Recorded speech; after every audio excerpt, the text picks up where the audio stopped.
Hello everyone, welcome back to the Rabbit Hole Show. So today, it's just me, Andrew. We're going to be looking at my new 3D printer. So we're going to be having a little bit of a 3D printer episode. So I've got a few videos here, and Charlie's going to edit this, so hopefully he can pop the videos in whenever I'm talking about them. So this first video that I'm going to show you is my 3D printer. So you can see I have a lamp there. I'm going to show here that I updated my extruder from the like stock Ender 3. That is what I got, Ender 3.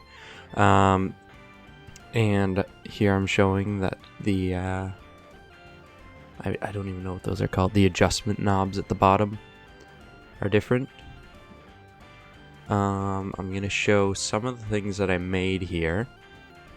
So, in this second video, you'll see some vinyl hangers. So, for vinyl records on my wall. So you can see they're fastened in with some screws. This was like the first actual STL that I edited myself.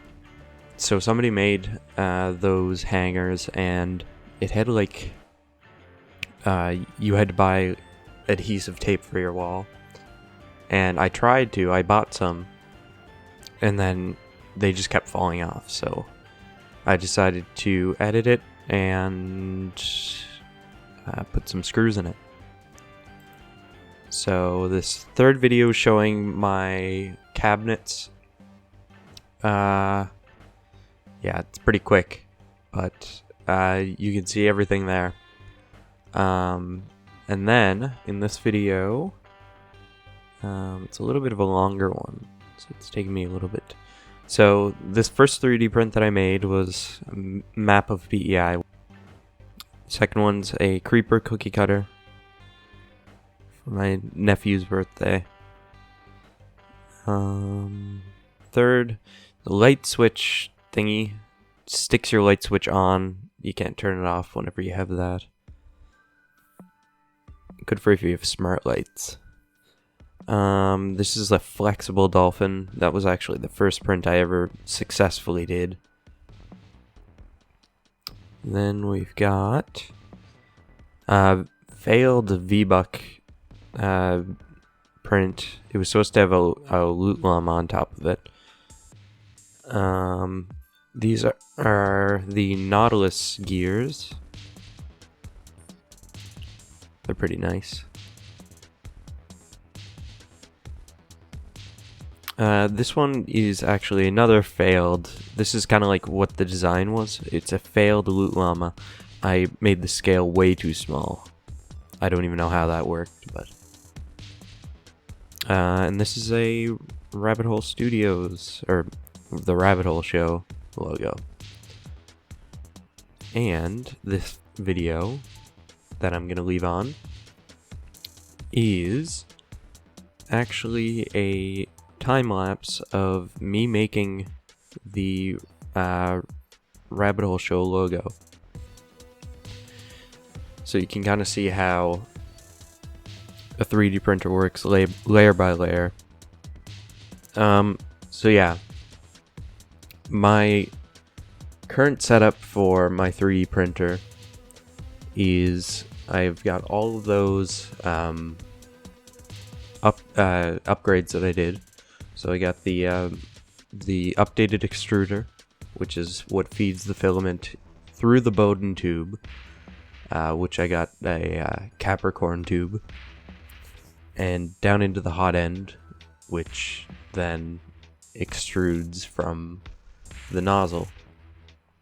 And I've updated my extruder, Bowden tube, and the adjustment knobs, which are used for leveling the bed, which can be quite difficult with the stock ones because the springs are very like flimsy, and I'll include a video here of me showing you how flimsy the springs are that come with the stock thing. But yeah, some of the upgrades that I actually printed are the filament guide, which actually without it, I was having a lot of trouble getting 3D prints to extrude correctly because I had a lot of under extrusion problems because the filament was going down at such a steep angle. Another one of the upgrades that I printed were some cable clips for the LCD screen. And I think that's all that I printed for that. Yeah, that is. So yeah, that's really all that I need to talk about my 3D printer. Again, it's the Ender 3. It was a good price. I think it was 250 Canadian, which I haven't been able to find great deals on them. I've looked for a long time, and actually whenever I originally wanted a 3D printer, it was during the start of the pandemic, and a lot of people were buying them to make different things for hospitals, so they were out of stock in a lot of areas. But finally I got one, and yeah, it's been fun having it. So I only print with a PLA because I don't have proper ventilation for ABS and other things that might release toxic fumes. So PLA, I did get PLA and then I got PLA Plus, but I honestly haven't been able to tell that much of a difference. PLA Plus was white, so that's what I usually print in, but I do have some gray PLA that I have been printing some things in. You'll probably see some of them in the video. But anyway, I hope everybody has enjoyed, and I'll see you next time.